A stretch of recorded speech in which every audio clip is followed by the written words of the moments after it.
The cryogenic revival chamber hissed open, releasing clouds of frozen vapor into the sterile medical bay. Dr. James Reynolds held his breath, watching vital signs flicker across holographic displays. After 2 centuries of waiting, humanity's last hope was about to wake up, if the procedure worked at all. Neural patterns stabilizing, announced the medical eye. Cellular regeneration at 94% efficiency. Through the dissipating mist, Admiral Kate Wildcard Morrison's eyes snapped open. They were the same steel gray that had stared down humanity's enemies 200 years ago, now focusing with razor-sharp clarity on the unfamiliar ceiling above her. "Report," she commanded, her voice hoarse, but carrying the same authority that had once led Earth's forces to victory in the First Contact Wars. Reynolds stepped forward, unable to hide his awe. "Admiral Morrison, I'm Dr. Reynolds. The date is September 15, 2487. You've been in cryogenic suspension for 203 years. Morrison's face remained impassive as she processed the information. The preservation protocol was only supposed to activate if Earth faced an extinction-level threat. She pushed herself up, ignoring the doctor's protestations. "What are we up against?" Before Reynolds could answer, an explosion rocked the facility. Emergency lights bathed the room in crimson as alarms blared through the complex. That, Reynolds said grimly, would be the Vraxians.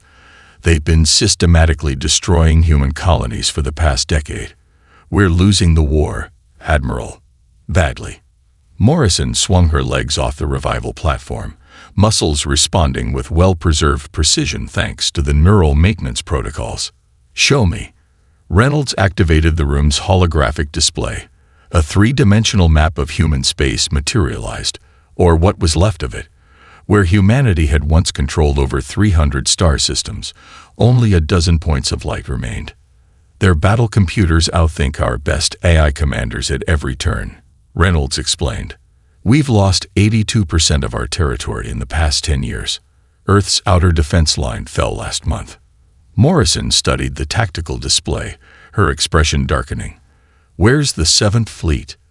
The Titan Defense Force? Destroyed at the Battle of Proxima Centauri. Our remaining ships are AI-controlled. After the Neural War of 2350, human tactical control was deemed obsolete." The Admiral's laugh was harsh. "You removed human intuition from the equation and expected to win." She pointed to a battle replay showing human ships moving in perfect, predictable formations. "War isn't a math problem. It's chaos, creativity, and calculated madness." Another explosion, closer this time. The facility's AI announced emergency protocols were in effect. "Admiral, we need to evacuate," Reynolds urged. "The Vraxians are targeting military installations worldwide. They tracked our energy spike when we revived you."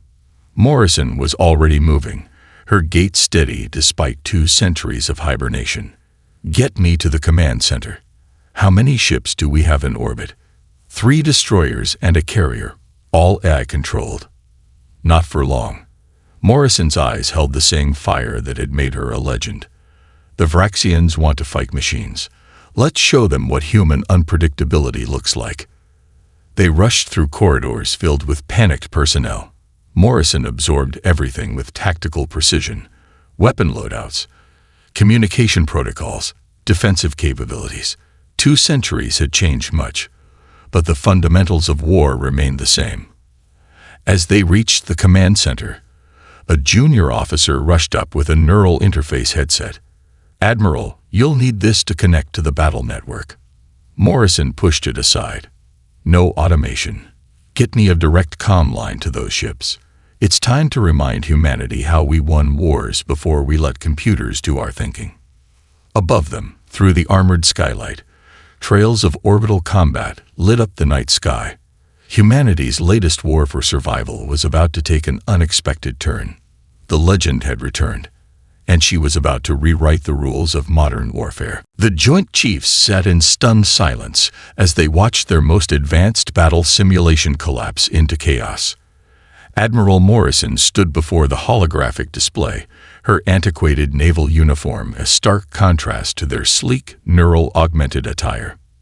"Simulation complete," she announced. "Your entire defensive fleet was just destroyed by a force one-third its size." Fleet Admiral Chen leaned forward, his neural implants pulsing with agitation. "Impossible." The tactical AI calculated a 99.8% success rate for our formation. "That's exactly the problem." Morrison manipulated the replay, highlighting the rigid, geometric patterns of the AI-controlled ships. "You're fighting with pure logic against an enemy that's already learned to predict your algorithms. War isn't a game of chess, it's poker." The room erupted in protests. 2 centuries of military doctrine didn't crumble easily. Morrison silenced them by bringing up footage from the morning's battle near Mars. They watched as a Vraxian battle group systematically dismantled an Earth defense fleet, predicting and countering every standardized maneuver. "The AIs are following patterns established over decades," Morrison continued. "Patterns the Vraxians have spent years studying. When was the last time any of you saw actual combat?" Uncomfortable silence answered her question. "Show us, then," challenged Admiral Santos, the youngest of the Joint Chiefs. "Show us what these outdated tactics of yours can do against modern Vraxian ships." Morrison's smile was razor-sharp. "Already did. That simulation wasn't displaying our defensive fleet. It was showing archived footage from this morning's Vraxian attack. I simply overlaid different ship signatures. Your AIs couldn't tell the difference between friend and foe because they're all flying the same way." The revelation hit the room like a physical blow. Decades of technological advancement, and their enemy had turned their own predictability against them. "What do you propose?" asked Fleet Admiral Chen, his earlier skepticism cracking. Morrison's response was immediate. "Shut down the combat AIs. All of them. Return control to human crews." "Madness," someone shouted. "Our reaction times would be better," Morrison cut in, "because they'll be unpredictable. Humans don't just process data. We create, we improvise, we do the impossible because we don't know it's impossible." She brought up new tactical displays, showing ship maneuvers that broke every rule of modern space combat. "These are formations from the first contact wars. Suicide runs that became ambushes. Deliberate systems failures that trapped pursuing ships. Tactics that worked because they made no logical sense." The room was silent again, but different this time. The kind of silence that preceded paradigm shifts. "The Council won't approve," Santos said finally. "Not without proof." Morrison's response was to activate her neural interface for the first time since her revival. The room's holographic displays flickered, then stabilized, showing a live feed from orbit. 3 destroyers, their AIs disabled, were engaging a Vraxian scout force using manual control. The Joint Chiefs watched, transfixed, as the human-piloted ships moved with seemingly reckless abandon. They tumbled through debris fields, used lunar gravity wells for slingshot attacks, and executed maneuvers that violated basic combat doctrine. The Vraxian ships, programmed to counter standard tactics, fell into disarray.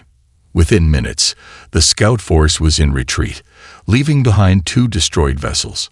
"That," Morrison said quietly, "is what happens when you let humans be human. We're not machines. Our strength lies in our ability to do the unexpected." The victory was small, but its implications were seismic. For the first time in years, humanity had surprised the Vraxians. Fleet Admiral Chen stood, his decision made. "I'll take this to the Council personally. How quickly can you implement these changes fleet-wide?" Morrison's response was cut short by emergency alerts. Long-range sensors had detected a massive Vraxian fleet approaching Sol. They had days at most before the enemy arrived in force. "Fast," she said grimly. "We'll have to do it fast. And pray the humanity remembers how to fight before the Vraxians teach us one final lesson about extinction." The Thunderchild's bridge hummed with nervous energy as Admiral Morrison studied the tactical display. 3 Vraxian cruisers had just emerged from hyperspace, blocking their path to Europa Colony. Behind them, 20,000 civilians waited for the supplies that would mean the difference between survival and slow death. "Ma'am," Lieutenant Sarah Hayes reported from Tactical, her hands hovering uncertainly over the manual controls. "The Vraxians are deploying their standard intercept pattern." Morrison nodded, noting how the enemy ships spread out in a mathematically perfect blockade formation. 2 weeks of training hadn't fully broken her crew's dependence on automation, but they were learning. "Status of Europa's radiation belt?" Morrison asked. "Category 5 solar storm in progress," the science officer responded. "Radiation levels are lethal without shields." A smile played at the corners of Morrison's mouth. "Perfect. Helm, plot a course directly through the belt. Maximum thrust." The bridge crew exchanged alarmed glances. Lieutenant Commander Rodriguez at navigation cleared his throat. "Admiral, even with shields, that level of radiation would—" "We're not using shields," Morrison interrupted. "Divert all shield power to engines and weapons." The crew's horror was palpable. 2 centuries of safety protocols and AI oversight had made such actions unthinkable. But that was exactly why it would work. "The Vraxians monitor our shield status," Morrison explained, her voice carrying the weight of centuries of warfare. "Their tactical computers will assume any ship entering the radiation belt without shields is already destroyed or critically malfunctioning. They won't waste resources pursuing what they consider space debris." Understanding dawned on her crew's faces, followed by a mix of fear and determination. This was why human commanders had once ruled the stars: the ability to choose calculated suicide over certain defeat. "Engineering reports ready," Hayes announced, her voice steadier now. "Hull integrity at maximum." Morrison keyed the ship-wide comm. "All hands, this is the Admiral. Secure all stations and prepare for extreme radiation exposure. Medical Bay, begin anti-rad protocols. This will hurt, but it will keep us alive." The Thunderchild's engines flared to life, the destroyer accelerating toward the deadly barrier of radiation. On the tactical display, the Vraxian cruisers adjusted their formation slightly, their computers dismissing the apparently suicidal move as a system malfunction. "Radiation belt in 10 seconds, Rodriguez reported. "Hull temperature rising." Morrison gripped her command chair. "Tactical, the moment we exit the belt, I want everything we have targeted on the lead cruiser's propulsion system. They'll be slow to react. Their computers will waste precious seconds trying to resolve our malfunction status." The ship plunged into the radiation storm. Warning klaxons blared as deadly particles bombarded the unshielded hull. The bridge crew's skin tingled as emergency radiation protocols struggled to cope with the exposure. Equipment sparked and failed as delicate circuits overloaded. "Hull breach on Deck 4, engineering reported. Emergency force fields holding." Morrison watched the radiation readings climb past lethal levels, trusting in the ship's robust construction and her crew's determination. The Thunderchild had been built in an era when ships were made to endure, not just house computers. 30 seconds of hell passed before Rodriguez's triumphant shout, "Clearing the radiation belt." Vraxian ships still in original position. "Now," Morrison commanded. The Thunderchild erupted from the radiation storm like a ghost ship rising from the grave. Its weapons, powered by diverted shield energy, unleashed a devastating barrage at point-blank range. The lead Vraxian cruiser's engines exploded before its combat computers could even register the attack. "Hard about," Morrison ordered. "Get between the other two before they can coordinate." The battle that followed was brief and brutal. The Vraxian ships, their tactical systems confused by the dead vessel's resurrection, fell prey to maneuvers no computer would attempt. Within minutes, one cruiser was disabled, the other retreating. As damage reports flooded in and medical teams treated radiation exposure, Morrison allowed herself a small smile. The Europa colony supplies would get through, and more importantly, her crew had learned a vital lesson. Victory belonged to those willing to do the impossible. In the radiation-scarred bridge of the Thunderchild, humanity had remembered how to fight. "Yard control, This is Admiral Morrison. Begin revival sequence on Hangar Block 17.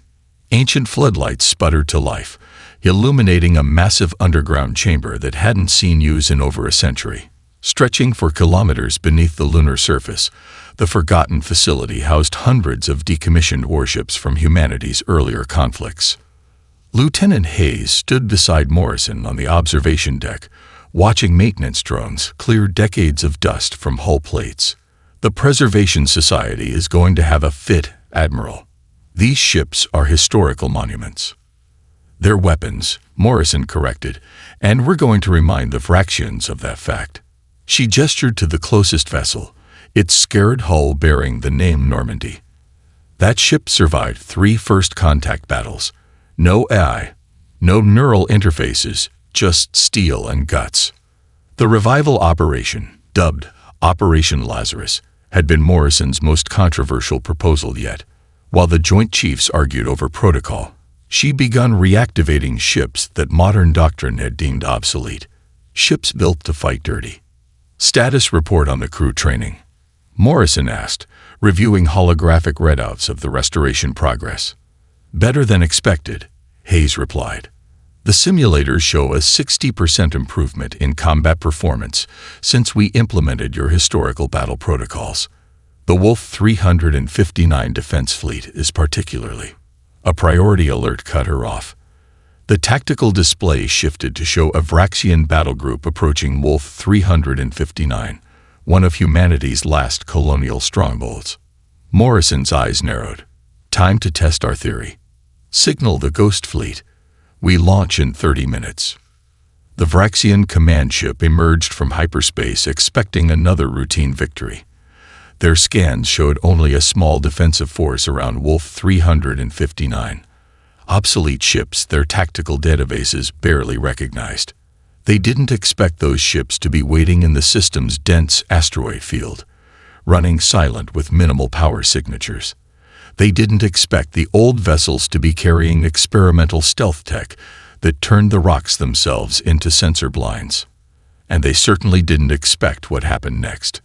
All ships execute pattern Sigma. Morrison's voice crackled across the encrypted channel. Just like we practiced. The Ghost Fleet erupted from hiding places throughout the asteroid field. But instead of forming standard combat formations, they moved like a swarm of angry insects, each ship following randomized attack vectors calculated by human minds, not computers.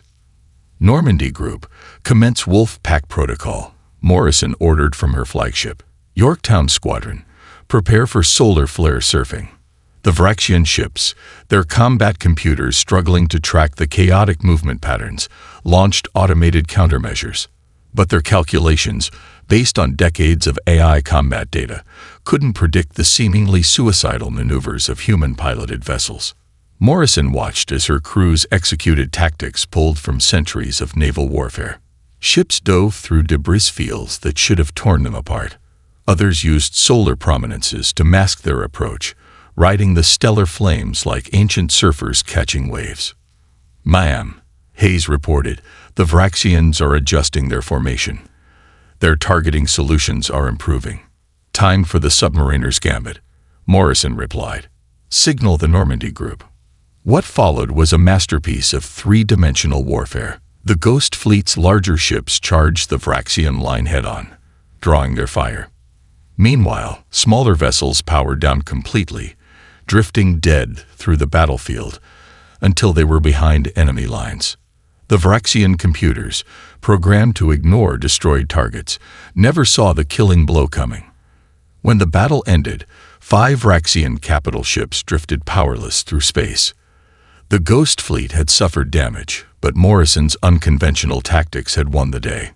"Send word to command," Morrison ordered, allowing herself a moment of satisfaction. "Tell them Operation Lazarus is a success.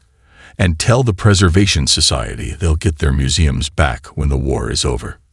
As recovery operations began, she studied the tactical replay. The Vraxians would adapt, but now humanity had shown them something their computers couldn't quantify: the art of fighting without rules. The Ghost Fleet's victory at Wolf 359 marked more than just a successful battle. It was the day humanity's past rose up to secure its future. The TAS CD system's dense debris field sparkled like deadly diamonds in the light of its twin stars. Admiral Morrison stood on the Thunderchild's bridge, watching the tactical display track the movement of the largest Vraxian fleet she'd ever seen. At its center, a massive command ship bore the distinctive markings of Fleet Master Koraj's personal vessel. "The boogeyman himself," Morrison muttered. In 2 centuries of warfare, Koraj had never lost a battle. "Until now," she silently added. "All ships report ready," Hayes announced. "The Ghost Fleet is in position throughout the debris field." Morrison nodded. "Patch me through to all commands." When she spoke, her voice carried to every ship in the human fleet. "This isn't just another battle. Koraj's arrival means we got them scared. They've sent their best to crush us, but they've forgotten something crucial. Legends aren't born from victory. They're forged in desperate moments like this." The Vraxian fleet began its advance, their formation a perfect geometric pattern that would have made any AI proud. Too perfect. "Execute Operation Chemra," Morrison ordered. "Show them why humans still tell stories about sea monsters." The battle began with a surge of debris, strategically detonated to create a chaotic field of shrapnel. Vraxian ships adjusted their shields predictably, protecting their forward sections. They didn't expect attacks from within the debris itself, where human ships had been hiding, powered down and wrapped in sensor-absorbing materials. "Normandy Squadron, emerge and engage," Morrison commanded. "Yorktown Group, commence harassment patterns." The Ghost Fleet ships burst from their hiding spots like predators from the depths. But Koraj wasn't unprepared. His counterattack was swift and devastating, claiming 3 human vessels in the first exchange. "He's good," Morrison acknowledged, watching Koraj's command ship orchestrate the defense. "But he's still thinking in straight lines." Navigation, plot course through the Charybdis current. The Thunderchild plunged into a particularly dense section of the debris field, where competing gravitational forces created a maelstrom of spinning rock and metal. It was suicide by any rational calculation. Exactly why it would work. "All power to forward shields," Morrison ordered as they entered the chaos. "Helm, follow the plot exactly as calculated." The ship corkscrewed through the debris storm, using the very forces trying to tear them apart to accelerate beyond normal combat speeds. The Vraxian fleet, observing this apparent death run, shifted to capitalize on what their computers registered as a critical error. That's when Morrison sprung her trap. "All ships, execute Pattern Hydra." The Ghost Fleet emerged from hiding spots throughout the debris field, their positions forming a 3-dimensional recreation of an ancient Greek phalanx. But instead of holding formation, each ship began operating independently, creating chaos theory in motion. Koraj's fleet, designed to counter organized attacks, found itself fighting what appeared to be dozens of separate battles. Their combat computers, struggling to process the seemingly random attack patterns, began suffering cascade failures. "Status report on the Thunderchild," Morrison asked as they emerged from the Charybdis current. "Hull integrity at 47%, Hayes replied. "But we're behind their lines." Morrison allowed herself a grim smile. "Target Koraj's command ship. All batteries, fire." The Thunderchild's gun spoke, catching the Vraxian flagship's vulnerable stern. But Koraj proved why he was legendary. His ship spun with impossible precision, bringing its main batteries to bear. Brace for impact. The exchange that followed would be studied in military academies for centuries. 2 legendary commanders, their ships bleeding atmosphere and trailing debris, engaged in a point-blank duel that defied both physics and logic. In the end, it came down to what Morrison had known all along: the ability to do the unexpected.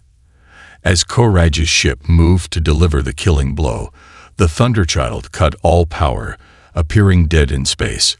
The Vraxian computers, programmed to deprioritize destroyed targets, shifted focus for a crucial second. That second was all Morrison needed. The Thunderchild roared back to life, its remaining weapons finding their mark. Koraj's command ship, caught mid-maneuver, took critical damage to its bridge section. For the first time in his centuries-long career, the undefeated fleet master retreated. The legend of the unbeatable Koraj had just met the legend of humanity's past, and humanity's past had won. Again, Morrison's voice echoed through the combat simulator chamber. On the massive holographic display, a group of cadets attempted to recreate the Battle of Salamis. In space, the Morrison Combat Institute, hastily established in an old lunar base, had become humanity's new hope. Here, traditional military doctrine met ancient warfare in ways that would have made historical admirals either proud or horrified, possibly both. "You're still thinking in two dimensions," Morrison critiqued, watching a cadet's ship fall prey to a Vraxian ambush.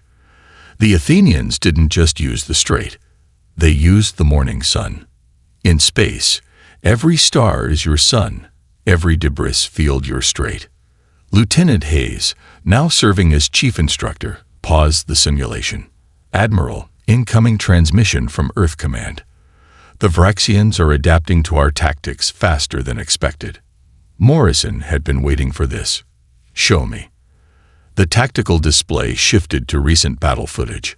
Vraxian ships were attempting to mimic the Ghost Fleet's unpredictable movements, their computers now programmed with randomization protocols. "They're learning," a cadet observed nervously. "No," Morrison corrected, a slight smile playing at her lips. "They're imitating. There's a difference. Computer, display historical battle archive, Roman naval tactics, Axiom campaign."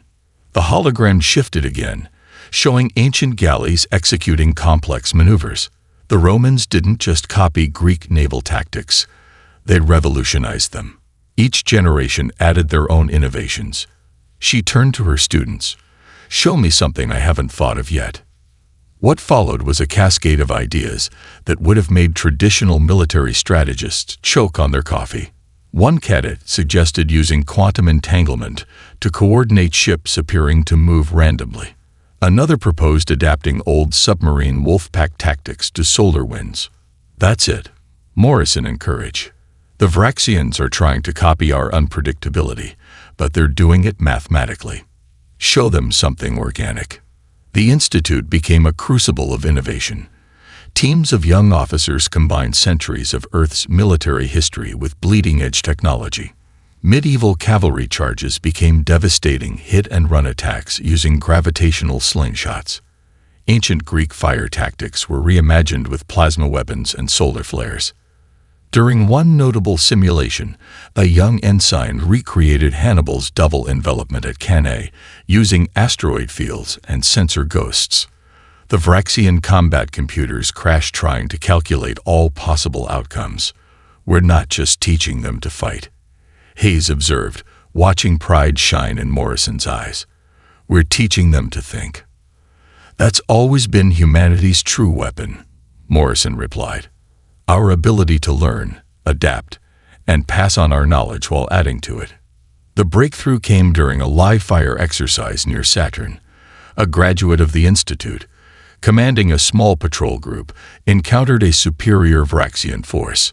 Instead of retreating or engaging directly, she executed what would become known as the Lazarus feint, appearing to sacrifice ships in suicide runs only to have them resurface from Saturn's rings at crucial moments. The footage of that battle spread through the fleet like wildfire. More commanders began experimenting, each adding their own chapters to humanity's book of war. The Vraxians, for all their technological superiority, found themselves fighting an enemy that evolved with every engagement. Morrison watched it all from her office in the Institute, surrounded by ancient military texts and modern tactical displays. She'd given humanity back its confidence, but more importantly, she'd reminded them of something crucial. The future belongs to those who remember their past. "Admiral," Hayes interrupted her thoughts. "Latest intelligence reports show the Vraxians are massing for a major offensive. They're calling in ships from every sector." Morrison nodded, unsurprised. The enemy was doing exactly what she would have done, gathering overwhelming force to crush this troublesome new doctrine before it could spread further. "Good," she said simply. "Send word to all commands. It's time to show them everything we've learned." The coming battle would determine more than just tactical superiority. It would prove whether humanity's greatest strength, its ability to learn, adapt, and innovate, could overcome raw technological power. The revolution in the stars was about to face its ultimate test. The alert came at 300 Earth Standard Time. Across the human fleet, ships suddenly lurched out of formation as their combat systems reactivated themselves. AI interfaces blazed to life, overriding manual controls. "Report." Morrison barked from the Thunderchild's bridge, watching as chaos erupted across the tactical display. "It's in everything," Hayes responded, fingers flying across her console. "Some kind of viral code hidden in our old AI architecture. The Vraxians found a backdoor we didn't even know existed." Morrison's expression hardened. 2 centuries ago, she'd fought in the AI wars. History, it seemed, had a sense of irony. How many ships affected? 60% of the fleet. The older Ghost Fleet vessels are immune. They never had the modern AI systems installed.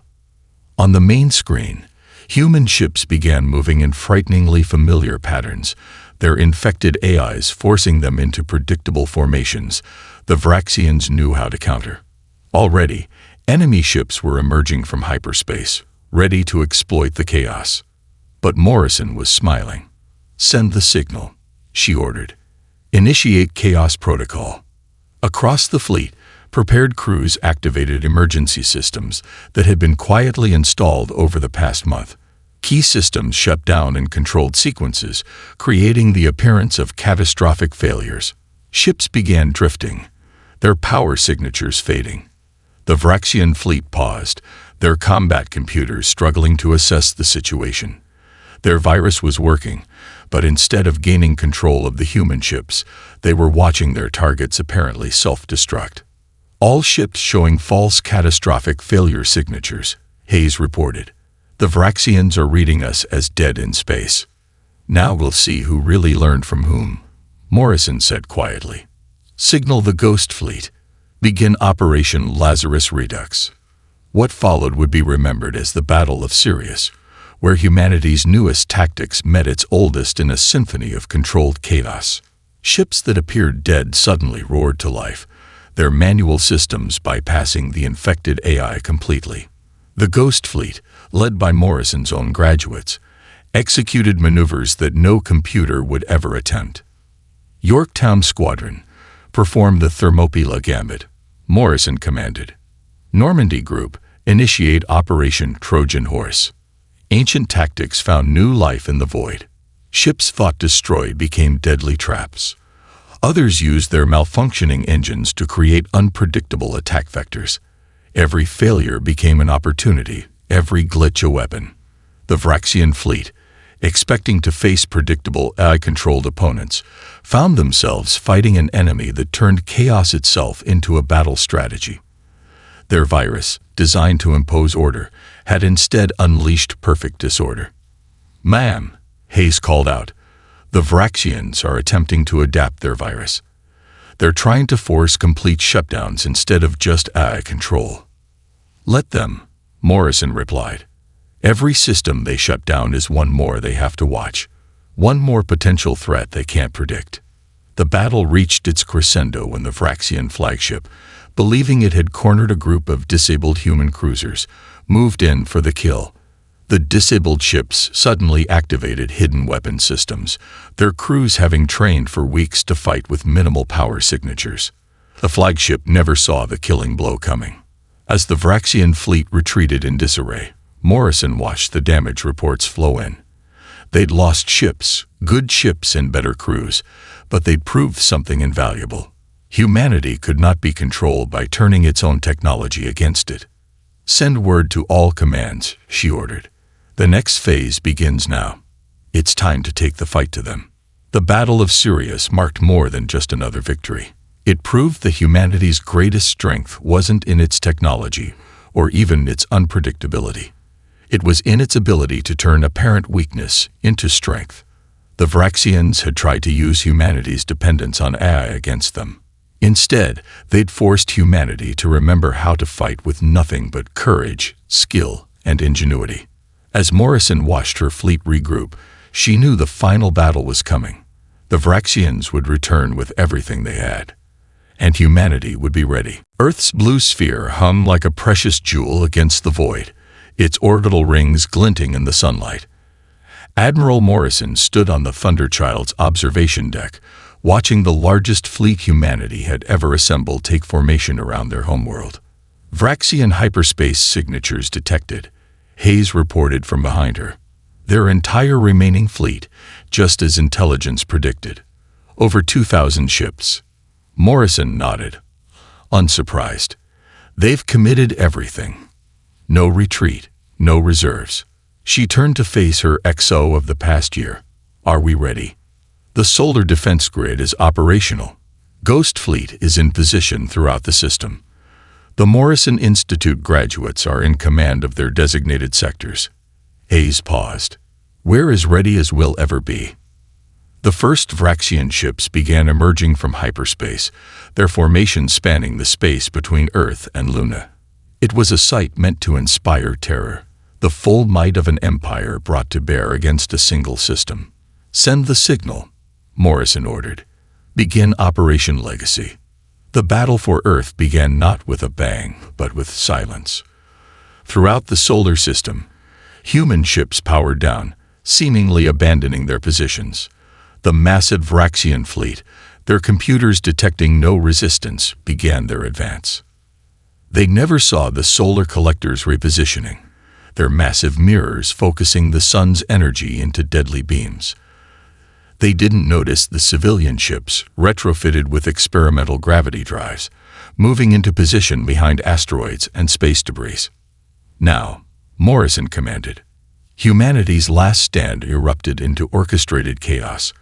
Ghost Fleet ships performed slingshot maneuvers around planets, using gravity wells to achieve impossible speeds.